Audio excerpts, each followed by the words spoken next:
મિત્રો સ્વાગત છે પાર્ટ 2 માં તમારું ડે 5 ના આજે આપણે મોસ્ટ આઈએમપી 10 ક્વેશ્ચન વિશે જાણીશું। તો પહેલો પ્રશ્ન છે ભારતીય બંધારણની પ્રસ્તાવના 10 પાકા પ્રશ્નો જવાબ સાથે આપેલા છે અને કઈ કઈ પરીક્ષામાં આવેલા છે તે પણ લખેલું છે। એટલે મિત્રો ધ્યાનમાં લેવા આ 10 પ્રશ્નો ધ્યાનમાં લેવા। ભારતીય બંધારણની પ્રસ્તાવના શું છે? તો કે બંધારણનું સૌથી મહત્વનું અને માર્ગદર્શન આપતું ભાગ છે। જવાબ બી, પ્રસ્તાવના બંધારણનો સૌથી મહત્વનો ભાગ છે જે દેશના ઉદ્દેશ્યો અને માર્ગદર્શી સિદ્ધાંતો દર્શાવે છે। જીપીએસસી ક્લાસ 1-2 પીએસઆઈ કોન્સ્ટેબલ તલાટી ક્લાર્કમાં પૂછાયેલો પ્રશ્ન છે।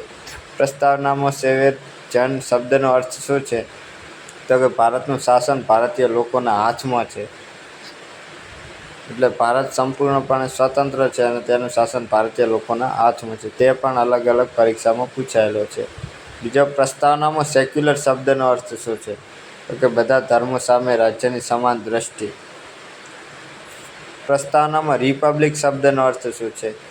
તો કે લોકોએ ચૂંટેલા પ્રતિનિધિઓ દ્વારા શાસન।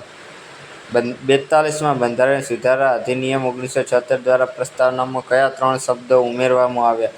મિત્રો મોસ્ટ આઈએમપી ક્વેશ્ચન, તો કે સોશિયાલિસ્ટ, સેક્યુલર અને ઇન્ટિગ્રિટી મોસ્ટ આઈએમપી ક્વેશ્ચન પૂછાયેલો છે જીપીએસસી પીએસઆઈ કોન્સ્ટેબલ ક્લાર્કમાં અને આવનારી પરીક્ષામાં પણ આવશે। વી ધ પીપલ ઓફ ઇન્ડિયાનો અર્થ શું છે? તો કે ભારતના લોકો એ સર્વોચ્ચ સત્તાના સ્ત્રોત છે।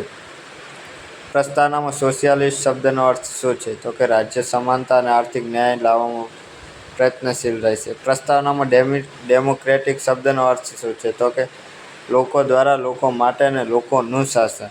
પ્રસ્તાવનામાં જસ્ટિસ, લિબર્ટી, ઇક્વાલિટી, ફ્રેટર્નિટીનો સમાવેશ શું માટે થાય છે? તો કે નાગરિકોના મૂળભૂત મૂલ્યો અને લક્ષ્યો દર્શાવવા। પ્રસ્તાવનાનું મહત્વ શું છે? તો કે તે બંધારણનું માર્ગદર્શન આપે છે અને રાજ્યને દિશા આપે છે। તો મિત્રો આ મોસ્ટ આઈએમપી ક્વેશ્ચન છે જે વારંવાર પરીક્ષામાં આવતા હોય છે। તો મિત્રો ધ્યાનમાં લેવા અને વિડીયો ગમે હોય તો લાઈક કરો। Thank you.